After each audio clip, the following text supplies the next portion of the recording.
Long, long ago, thousands of years before cars, airplanes, or even chocolate, there was a golden land called Egypt, where a mighty river called the Nile flowed gently through the desert. Along its banks rose shining temples, tall pyramids, and cities filled with life. And ruling over this kingdom were the pharaohs, the kings and queens of ancient Egypt. But pharaohs weren't just rulers. They were believed to be half human and half divine, chosen by the gods to protect Egypt and keep harmony, called Maat, in their land. Yet, behind their crowns and golden masks, the pharaohs had secret lives, full of mystery, rituals, and even dreams. The pharaoh who talked to the stars. Every night, when the world grew quiet and the desert wind whispered over the sand, the pharaoh would step out to his palace balcony. Above him stretched a sky full of glittering stars, so bright you could almost touch them. The priest said the stars were the souls of past pharaohs, watching over their descendants.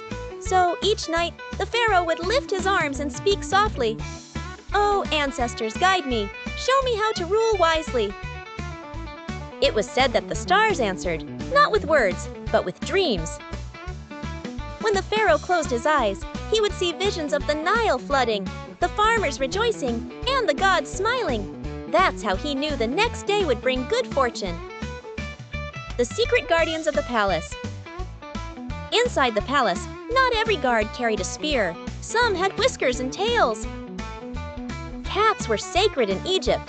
Pharaohs believed that cats could see spirits and protect them from harm. Sleek, graceful cats roamed the marble halls of the palace, watching silently with glowing eyes.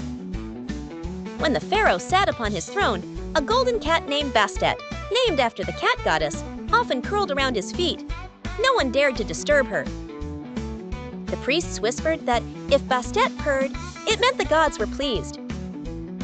The morning of the living god. Each dawn, as the sun god Ra rose in his fiery chariot, the pharaoh began a sacred routine. Before any servant could speak to him, the pharaoh bathed in scented oils and offered prayers to the sun. He wore linen robes as white as clouds, then golden jewelry that sparkled like sunlight itself. On his brow sat the uraeus, the royal cobra made of pure gold, ready to spit fire at any enemy who dared to harm him. To his people, the pharaoh was not just a man. He was the living Horus, the falcon god who protected Egypt. But deep down, even pharaohs had worries about droughts, wars, or whether the gods still favored them. The secret of forever life. Every pharaoh knew his time on earth would end one day. But to the Egyptians, death was not the end. It was a doorway to another world, the land of the gods. So, secretly, each pharaoh began preparing for eternity while still alive. Skilled workers built hidden tombs deep beneath the sands, where no thief could find them.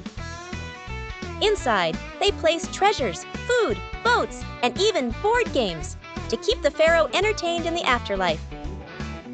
Before burial, the pharaoh's body was carefully preserved through mummification, wrapped in linen and blessed with magic spells from the Book of the Dead.